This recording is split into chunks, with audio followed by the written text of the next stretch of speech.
Matagal na po kasi akong hindi nakauwi sa amin, ma'am. Simula po ako nag-asawa dito. Mahirap po kasi yung buhay, tapos wala po akong pangpamasahe kasi kulang po kami sa financial. Bali, mga 17 years na rin po. Naranasan po namin na wala po kaming maisaing po. Tapos nanghihiram po kami, walang nagpapahiram. Pero tinitiis lang po namin kasi pagsubok lang po yun sa buhay.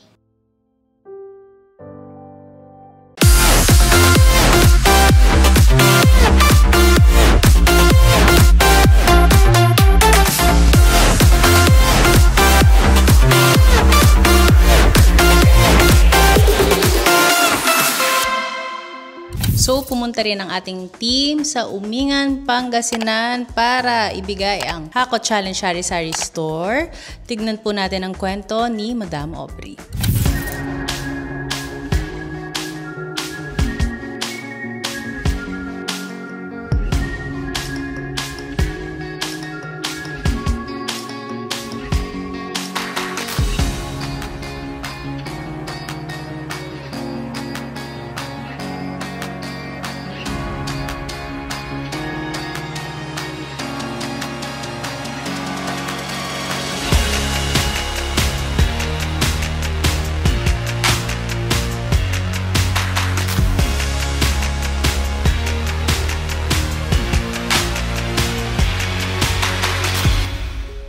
Ako po si Aubrey Ann Alejandro, taga Umingan, Pangasinan po, 34 years old. Ako po ay isang housewife na may 4 na po na anak. At ang aking asawa naman po ay isang construction worker po siya. Para mabuhay po kami, kahit ano pong trabaho, pinapasok po niya. Katulad po ng construction worker. Tapos nagtatanim rin po siya ng palay. Kahit na mahirap po, tintis na lang po namin. Basta may makain lang po kami sa aming pang-araw-araw po para magkasya po yung kinikita po ng aking asawa. Nagtatanim po kami ng gulay po sa bundok. 2 taon na po na nagtatanim po kami. Katulad po ng sitaw at kalabasa po. Ano po yung hindi niyo po makakalimutan na problema?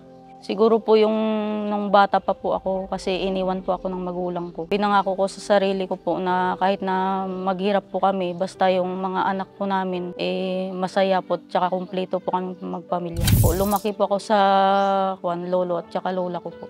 Sobrang lungkot po, ma'am, kasi hindi ko po naranasan na yung pagmamahal ng tunay na magulang katulad ng nanay at tatay. Naiinggit rin po ako kasi palagi po akong mag-isa kahit sa mga assignment at project po, wala pong tumutulong sa akin. Namulat na po ako kasi noon po naranasan ko nung high school po ako. Muntik na po akong hindi makagraduate sa high school kasi wala po kaming pera, kulang po sa financial. Naglalakad lang po ako papunta sa school kahit na malayo, kahit wala po akong baon. Naranasan po namin na wala po kaming maisaing po. Tapos nanghihiram po kami, walang nagpapahiram. Pero tinitiis lang po namin kasi pagsubok lang po yun sa buhay.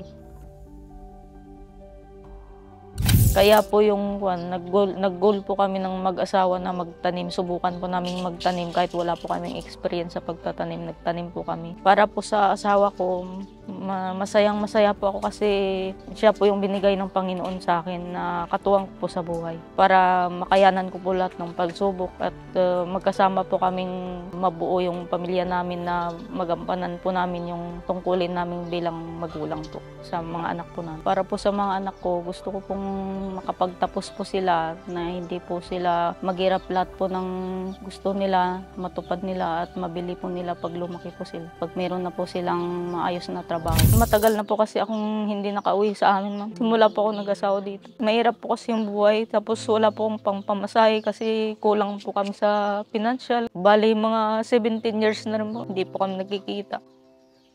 So yung lola niyo, ma'am, andun po sa Antique? Opo. 80 years old na po siya. Kasi po, kaming dalawa magkasama po noon nung nandun pa po ako. 2 po kami sa bahay. Ngayon po kasi mag-isa na po siya. Kaya kinupo po siya ng pinsan ko po. Hindi po ako nakaka-uwi doon. Meron po siyang ibang pamilya. Parang hindi na po nila ako naalalagang. Hindi na po ako binalikan. Nay, salamat po sa pagpawalaki sa akin. Kahit po na mahirap tayo, tiniis niyo po lahat para ibigay lahat po ng pangangailangan ko po. Salamat po sa lahat, Nay. Mahal na mahal po kita. Ano naman po masasabi niyo na isa kayo sa nabigyan ni Miss Maricel po ng Sari-Sari Store?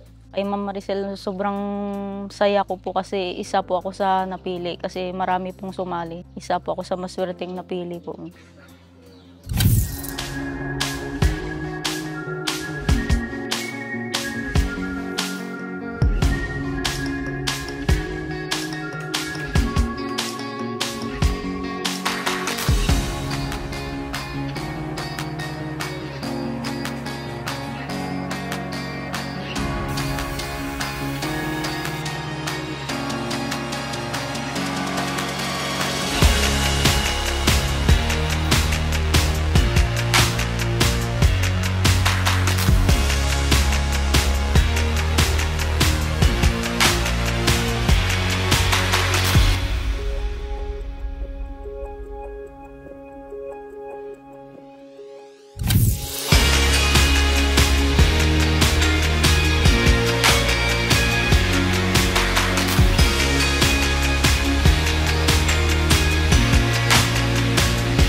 Ma'am Aubrey, good afternoon.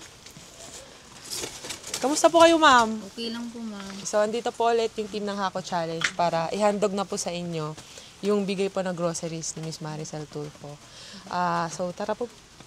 Happy birthday po Ma'am Maricel at maraming salamat po at isa po ako sa maswerteng napili niyo po. Maraming salamat po. Malaking tulong po ito para sa aming pamilya po. Aasahan niyo po na papalaguin ko po ito bilang panimulang negosyo po namin. Maraming salamat po, ma'am.